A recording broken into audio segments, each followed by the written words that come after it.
A racist cop thought he could bully a hardworking Filipino carpenter. But what happened next left the entire town speechless. Little did he know, the man he was tormenting had connections that would turn his life upside down in ways he never imagined. You won't believe how fast justice was served. Miguel had always been a man of quiet resilience, a skilled carpenter whose hands had built homes, repaired furniture, and carved intricate details into wood with the kind of precision only years of experience could provide. Back in the Philippines, he had been respected for his craftsmanship, a man whose work spoke for itself. But in this foreign land, where he had come in search of a better future for his wife and 2 children, things were different. Here, he was just another immigrant struggling to make ends meet, fighting against the relentless tide of discrimination and indifference that came with being an outsider. The town he had moved to was small, with tightly knit communities that were wary of newcomers, especially those who didn't look or speak like them. Miguel had learned to keep his head down, to nod politely even when people dismissed him or treated him as if he were invisible. It wasn't that he lacked confidence. He simply understood that in a place like this, where prejudices ran deep, arguing or demanding respect would do little to change the way people saw him. All he wanted was to work, to provide for his family, and to send money home to his aging parents who had sacrificed so much for him. Every morning, Miguel loaded his old rusting truck with the tools of his trade, his hammers, saws, chisels, and measuring tape. He took on whatever jobs he could, whether it was fixing a broken door, building a deck, or repairing cabinets in someone's kitchen. He worked long hours, often taking on extra tasks without complaint, just to ensure his clients were satisfied. But despite his efforts, he was still met with suspicion. Some homeowners hesitated to hire him, while others underpaid him, assuming he wouldn't protest. And then there were those who outright refused his services, choosing instead to hire someone they deemed more trustworthy, a polite way of saying someone who wasn't an immigrant. But Miguel endured. He reminded himself that he was here for a purpose, that his struggles now would pave the way for a better life for his children. He swallowed the indignities, focusing only on the work before him. That is, until the day he crossed paths with Officer Bradley, a man who had made it his personal mission to torment people like Miguel. Officer Bradley was known throughout town as the kind of cop who enjoyed flexing his authority over those who had no means to fight back. He had a particular disdain for immigrants, especially those who worked low-paying jobs. He saw them as a nuisance, an infestation that needed to be dealt with. More than once, he had been seen harassing local Hispanic workers, threatening them with deportation, even when they were in the country legally.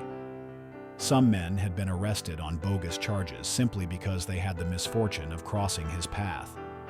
And now it was Miguel's turn. That afternoon, as Miguel was driving back from a job site, tired and covered in sawdust, he saw the flashing red and blue lights in his rearview mirror. His heart sank. He had done nothing wrong, but he knew better than to argue.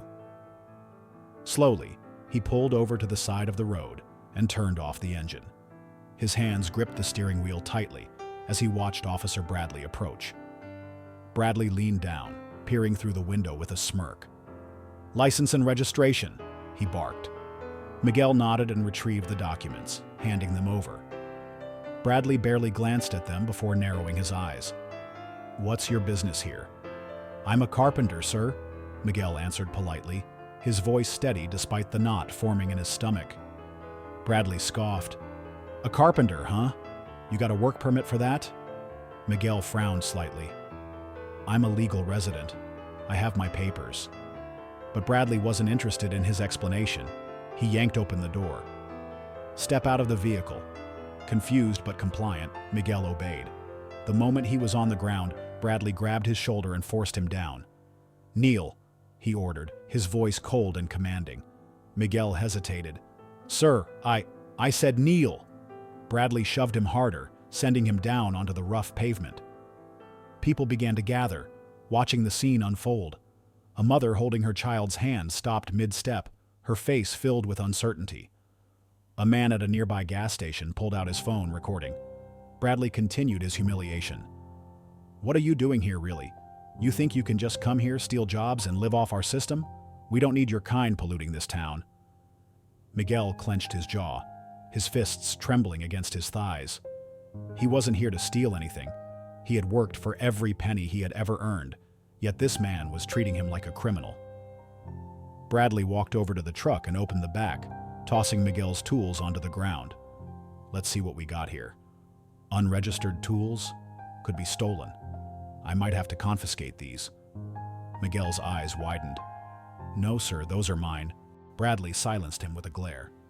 You know, I could call immigration right now. Have you shipped back where you came from? Maybe I should. What do you think? Miguel swallowed hard, staring at the man towering over him. He had never felt so powerless, so utterly degraded. All he had ever wanted was to work, to build a life for his family. But now, in the middle of the street, under the oppressive glare of a man who saw him as less than human, he wondered if all his efforts had been in vain.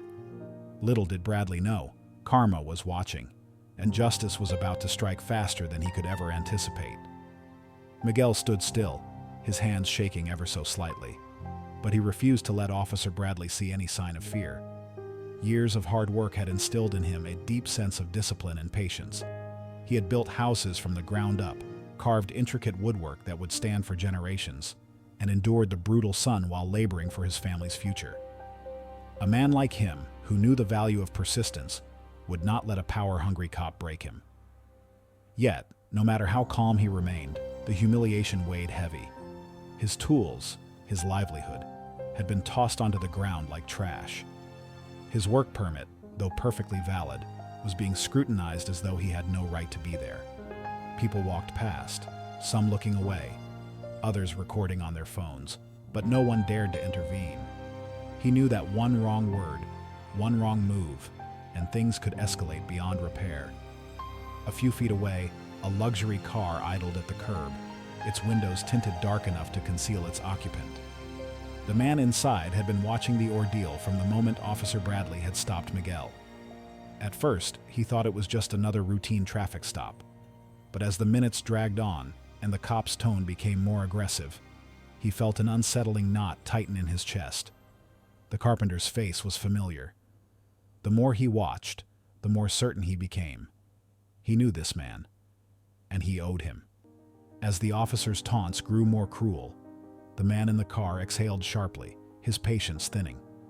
He had built his empire on the belief that people deserved chances, that hard work should be rewarded, and that dignity was not something to be stripped away.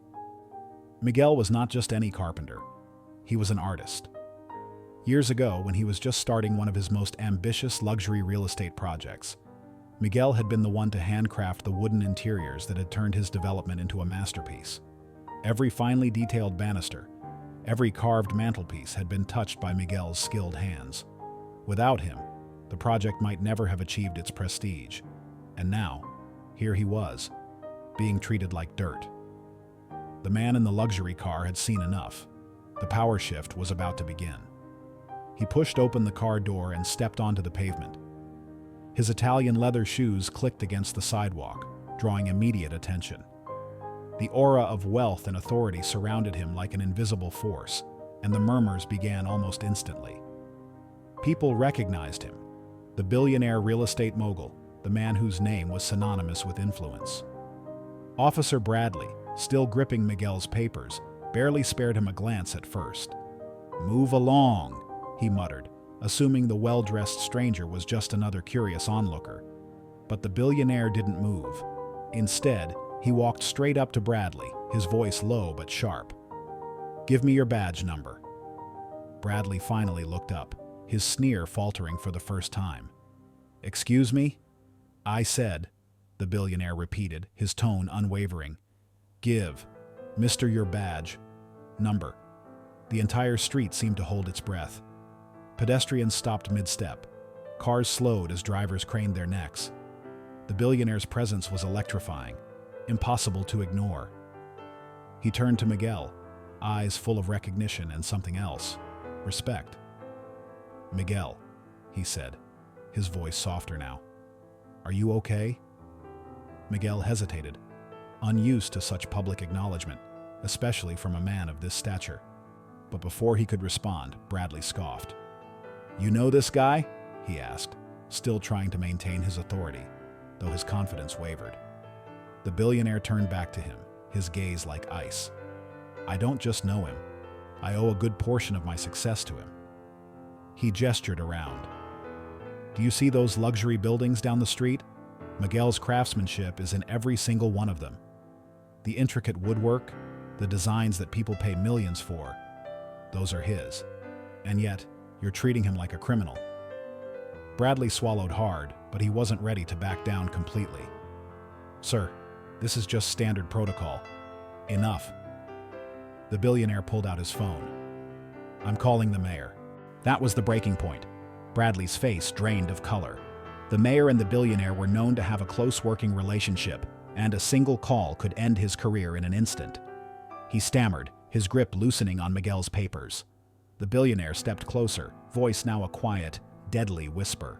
"If I ever hear that you've harassed another hardworking man like this, I will personally make sure you never wear that badge again." Bradley's hands shook as he quickly returned Miguel's documents and muttered a forced, "You're free to go." But the billionaire wasn't finished. He turned to the gathering crowd, making sure his words were heard. This city was built by men like Miguel, honest, hardworking people, and they will always have a place here. Miguel looked at him, emotion thick in his throat. "Thank you," he managed. The billionaire smiled. "No, Miguel, thank you."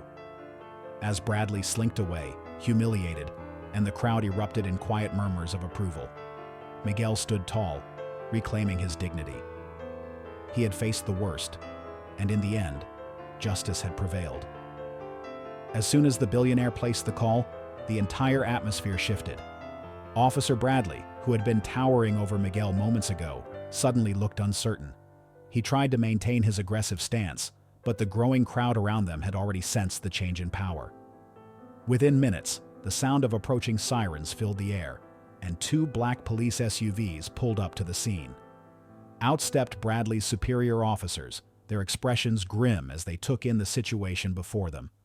The commanding officer, a stern-faced lieutenant with years of experience, marched straight toward Bradley. "Officer Bradley," he barked, "we've received multiple complaints about your conduct. Step away from the civilian immediately." Bradley's face paled. He tried to argue, mumbling something about a dangerous suspect, but his words carried no weight. The lieutenant wasn't listening to his excuses. He was looking at Miguel, who still stood tall despite the humiliation he had just endured.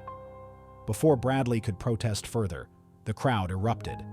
Bystanders who had been watching in silent outrage now raised their phones, waving them in the air. "We got everything on camera," one woman shouted. "This man did nothing wrong and your officer treated him like garbage." Another man, a construction worker like Miguel, stepped forward. "You can't get away with this. The whole town's gonna see how you treat honest workers." In the age of social media, justice moves fast. Within minutes, the footage of Bradley's harassment was uploaded online, where it began to spread like wildfire. Local news stations picked it up, amplifying the outrage. Comments flooded in, condemning Bradley's abuse of power. Hashtags demanding justice for Miguel trended within the hour. Bradley's name became infamous, and his history of misconduct, previously swept under the rug, was now being dragged into the light. The lieutenant wasted no time. Turning to Bradley, he said in a cold, firm voice, "Hand over your badge and your gun. You're suspended, effective immediately." The crowd cheered as Bradley's face contorted in anger, but there was nothing he could do. He hesitated for a moment, clenching his fists before finally complying. His disgrace was now public, his career in shambles. The officers escorted him to one of the SUVs, but his troubles were far from over. Meanwhile, the billionaire approached Miguel with an apologetic expression. "I'm sorry this happened to you," he said, placing a firm hand on the carpenter's shoulder. "This kind of injustice shouldn't exist in our society, but you have my word, it won't go unanswered." He then made an unexpected offer. "I have a new project in the works, a luxury resort, and I need someone with real craftsmanship. Would you be interested in working for me?" Miguel's eyes widened in shock. The job was more than just an opportunity, it was a lifeline. With gratitude, he accepted. As for Bradley, His downfall was swift and brutal. An internal investigation revealed years of complaints against him, many of which had been ignored, until now. He was not only fired but also arrested for misconduct, and later sued for racial discrimination. Justice had been served, and Miguel walked away with his dignity intact, proving that karma never misses its mark. As the tide shifts, Officer Bradley quickly realizes that his unchecked power has limits. The once confident enforcer, who mocked and belittled Miguel without a second thought, now stands frozen as the influential billionaire steps forward. The same man he had disregarded as just another immigrant turns out to have deep connections and a reputation built on years of hard work and integrity. The tables have truly turned. With a single phone call, Bradley's authority crumbles. His superior officers arrive within minutes, their expressions grave as they take in the scene. The bystanders, once silent, now speak up, recounting the harassment they just witnessed. Camera footage, already spreading across social media, captures Bradley's actions in undeniable detail. There is no escape. His badge, once a symbol of his power, is stripped away. His arrogance turns to desperation as he pleads for leniency.